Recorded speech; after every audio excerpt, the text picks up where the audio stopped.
Hello friends, ഇന്ന് നമ്മൾ നോക്കുന്നത് നമ്മുടെ വീടുകളിലെ തന്നെ സ്റ്റെയർ കേസിന്റെ ഫുഡ് ലാമ്പുകൾ അതായത് സൈഡിൽ കൊടുക്കുന്ന ലൈറ്റ്സുകൾ എത്ര ഹൈറ്റ്സ് കാര്യങ്ങൾ എന്തൊക്കെയാണെന്ന് നമ്മൾ അത് വെക്കുന്നതിനും എന്തെല്ലാം കാര്യങ്ങൾ ശ്രദ്ധിക്കണമെന്നാണ് നമ്മൾ നോക്കുന്നത്.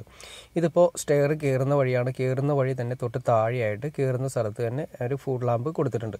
ആ ഫുഡ് ലാമ്പ് കൊടുത്തേക്കുന്നത് പിന്നെ അത് കഴിഞ്ഞിട്ട് ഒരു കുറച്ചുകൂടി ഫസ്റ്റ് ലാൻഡിങ് വരുന്ന സ്ഥലത്ത് അത് കഴിഞ്ഞ് പിന്നെ വരുന്ന ലിങ്ക് രണ്ടും കൂടി ഈക്വലൈസ് ചെയ്ത് ആയിട്ടാണ് കൊടുത്തിരിക്കുന്നത്. പിന്നെ വരുന്ന അടുത്ത ലാൻഡിങ് ഇത്തിരി വലിയ സ്റ്റെയർ കേസ് ആയതുകൊണ്ട് വീണ്ടും ഒരു ലാൻഡിങ് കൂടി വരുന്നുണ്ട്. ആ ലാൻഡിങ്ങിൻ്റെ സെൻറ്ററാണ് കൊടുത്തിരിക്കുന്നത്.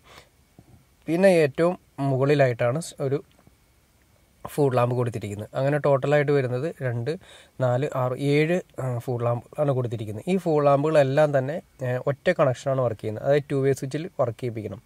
താഴെ നിന്നും മുകളിൽ നിന്നും പോകുന്ന രീതിയിലാണ് കൊടുക്കേണ്ടത്. പിന്നെ ഇതിൻ്റെ മെയിനായിട്ട് ശ്രദ്ധിക്കേണ്ട കാര്യം ഈ 2 വേ സ്വിച്ച് ഈ ഫുഡ് ലാമ്പുകളുടെ ഒരു ഹൈറ്റാണ് നമ്മൾ നോക്കേണ്ടത്. നിങ്ങൾക്ക് മനസ്സിലാക്കാൻ സാധിക്കും. ഇതിപ്പോൾ നോക്കിയേ 15 ഇഞ്ചാണ് കൊടുത്തിരിക്കുന്നത്.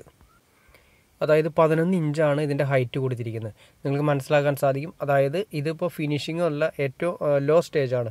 ഇതിൻ്റെ ഫിനിഷിങ് കാര്യങ്ങളെല്ലാം വരുന്നതിന് എങ്ങനെയാണ് നമ്മൾ നോക്കേണ്ടത്. ഏറ്റവും ആദ്യം തന്നെ നോക്കുക, 11 ഇഞ്ച് ഇപ്പോൾ ഇതിൻ്റെ താഴെ നിന്നും അതിൻ്റെ ബോട്ടലിൽ ഏറ്റവും അടിവശം തന്നെ കൊടുത്തിട്ടുണ്ട്. ആ ബോക്സിൻ്റെ അടിവശം നമ്മൾ കൊടുത്തിട്ടുണ്ട്. അതെന്തിനാണെന്ന് വെച്ചിട്ടുണ്ടെങ്കിൽ 2 ഇഞ്ച് അല്ലെങ്കിൽ 2.5 ഇഞ്ച് മാക്സിമം ഒരു 3 ഇഞ്ച് ഗ്രാനൈറ്റ് ആണെങ്കിൽ ഗ്രാനൈറ്റ്, ടൈലാണെങ്കിൽ അതിൻ്റെ പരിക്കൻ കാര്യങ്ങളെല്ലാം ഒരു 3 ഇഞ്ച് വരും. അതിനുശേഷം പിന്നെ അടുത്തത് വരുന്നത് സ്കർട്ടിംഗ് ആണ് വരുന്നത്. സ്കർട്ടിംഗ് ഒരു 4 ഇഞ്ച് വരുന്നുണ്ട്. അപ്പോൾ 4, 3, 7 ഇഞ്ച് വരുന്നുണ്ട്. പിന്നെ ആ സ്കർട്ടിങ്ങിൻ്റെ മുകളിൽ 2 ഇഞ്ച് 3 ഇഞ്ച് ഗ്യാപ്പ് ഉണ്ടെങ്കിൽ ഫുഡ് ലാമ്പ് കാണാൻ നല്ലൊരു ഭംഗി ഉണ്ടാവുള്ളൂ. അതുകൊണ്ടാണ് മിനിമം ഒരു 11 ഇഞ്ചെങ്കിലും കൊടുത്തിരിക്കണം. പിന്നെ ഒരു കാര്യം ശ്രദ്ധിക്കുക, നിങ്ങളിങ്ങനെ കർവ് വരുന്ന സ്ഥലത്ത് കണ്ടോ, നിങ്ങൾക്ക് മനസ്സിലാക്കാൻ സാധിക്കും. 2 ലാൻഡിങ് വരുന്നതിൻ്റെ സ്ഥലത്ത് സെൻറ്ററിൽ അവിടെ നിന്ന് ഞാൻ നിങ്ങളെ കാണിച്ചു തരാം. കണ്ടോ, ചരിച്ച് വെക്കണം. ചരിച്ച് വെച്ചതിന് ശേഷം അവിടെ നിന്ന് വേണം, ആ സെൻറ്ററിന് വരയിൽ നിന്ന് വേണം 11 ഇഞ്ച് നമ്മൾ എടുക്കാൻ. അല്ലെങ്കിൽ ഓൾറെഡി സ്കർട്ടിങ് വരുന്ന സമയത്ത് പകുതി ഫുഡ് ലാമ്പിൻ്റെ ബോക്സ് മൂടിപ്പോവും. പിന്നീട് നമ്മളത് കുത്തിപ്പൊളിച്ച് മാറ്റി വെക്കേണ്ട ഒരു അവസ്ഥ വരും. അപ്പോൾ നമ്മളത് ശ്രദ്ധിക്കണം.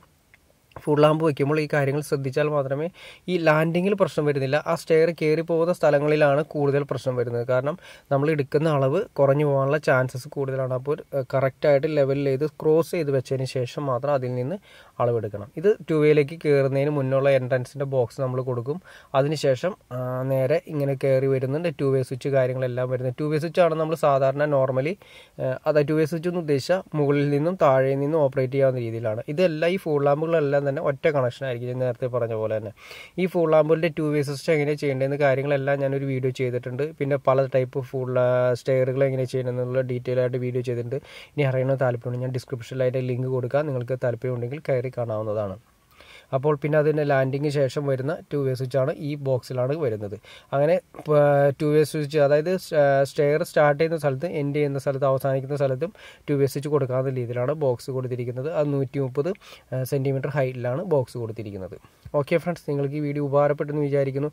ഇനി എന്തെങ്കിലും ഡൗട്ട്സോ കാര്യങ്ങൾ തീർച്ചയായിട്ടും കമൻറ്റ് ചെയ്യാനും മടിക്കരുത്, സബ്സ്ക്രൈബ് ചെയ്യാനും മടിക്കരുത്. നിങ്ങൾക്ക് ഈ വീഡിയോ ഇഷ്ടപ്പെടുന്ന ഷെയർ ചെയ്യാനും മടിക്കരുത്. ഓക്കെ ഫ്രണ്ട്സ്, അടുത്ത വീഡിയോയിൽ കാണുന്നവരെ ഓക്കെ.